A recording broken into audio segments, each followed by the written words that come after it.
Welcome everybody. Today, I've got a fantastic person with me that I'm meeting for the first time. His name is JJ Vega. JJ. Hello. It's so good to be here, Mark, and so good to meet you for the first time virtually. Virtually, yes, excellent. And I'm really pleased to have you here. So I'm Mark. I'm a Scrum Master and a teacher and a trainer and a coach. What do you do, JJ? I am a teacher and a trainer and a coach and a Scrum Master. Basically, I do all the same stuff. Beautiful. Okay, so we have something to talk about today. I thought there would be an interesting idea. What do you think? I'm very open-minded right now and very excited to see what happens. Cool. I wanted to talk today about emotions. I was supposed to be doing a post at some point, and I thought I'd actually take this opportunity to actually go through this with you. Is that okay with you? Yes, it is. So my emotions didn't serve me before. Okay, I used to get so affected by them. Now, I pretty much enjoy my emotions now. I try to listen to them, especially in the moment. What would you like to share about emotions, JJ?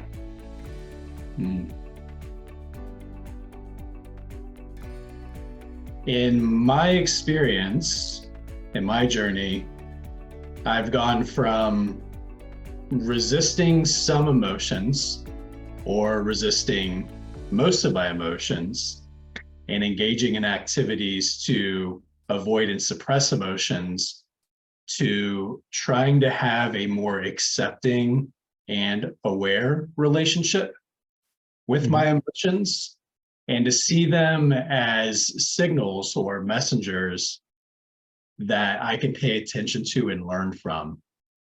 And so that's a lifelong journey of emotional acceptance, but that's my arc and my initial thoughts on emotions. Wow, that's amazing. So it really resonates. So one thing that strikes me and twigs my emotions is just doing stuff, especially while I'm stretching deep into my growth zone. Sometimes it's just an expression. I cannot see the wood from the trees. Okay, I don't know if you know that expression. Yes, we do have that one in the States. Excellent. So what do you do to manage these situations, JJ, when you're really bogged down with lots of things that you're doing into your growth zone? I take a very, what I would call Taoist approach, where I think about the yang of activity and try and balance it with the yin of openness and rest.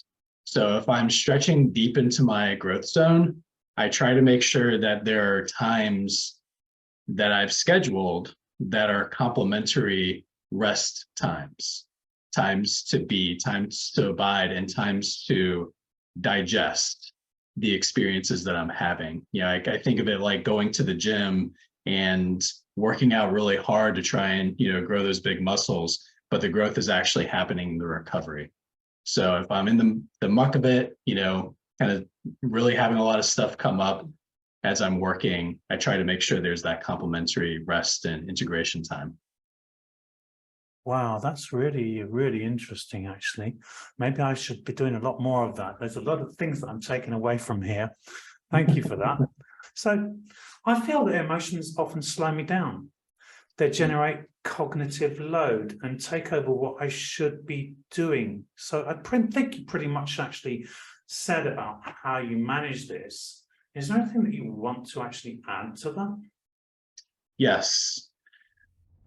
I think if I could add a class to our public school system here in the United States, it would be a class that focused on learning to befriend your emotions and integrate them into your experience. Because I do think there is a skill to having your awareness grounded in what's happening to you emotionally while you're in the midst of the things that you're trying to do.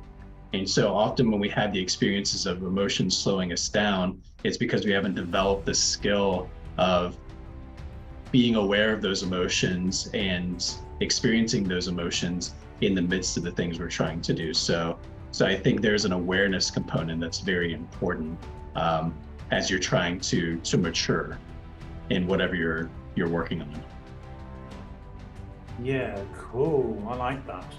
So I kind of have one tip that I'm thinking about that I want to give to myself, and maybe that sounds good with me, is ground.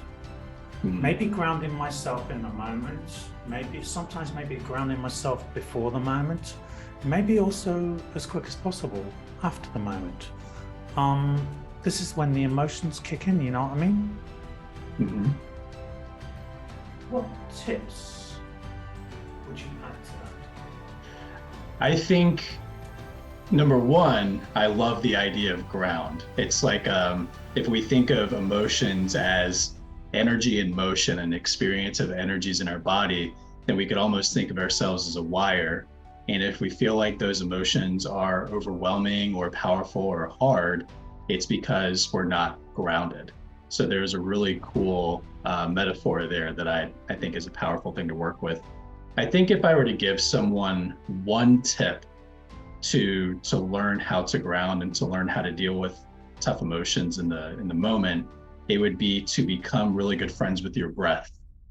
And there are so many different breath practices you can do in the moment. My current favorite is a yogic practice called alternate nostril breathing.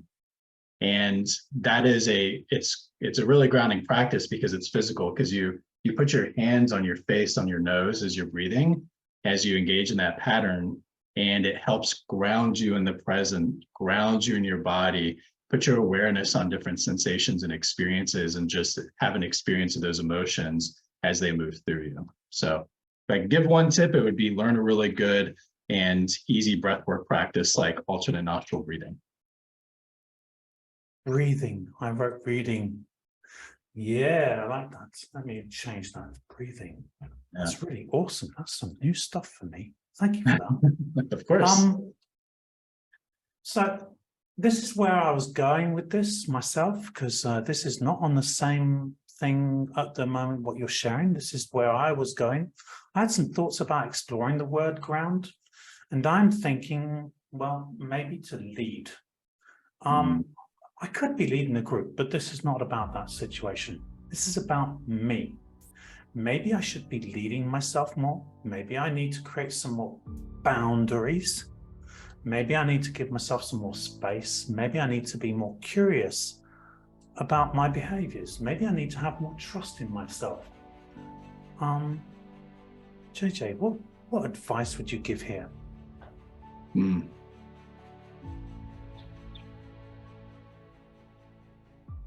I think before we can lead others well, we do have to learn to lead ourselves.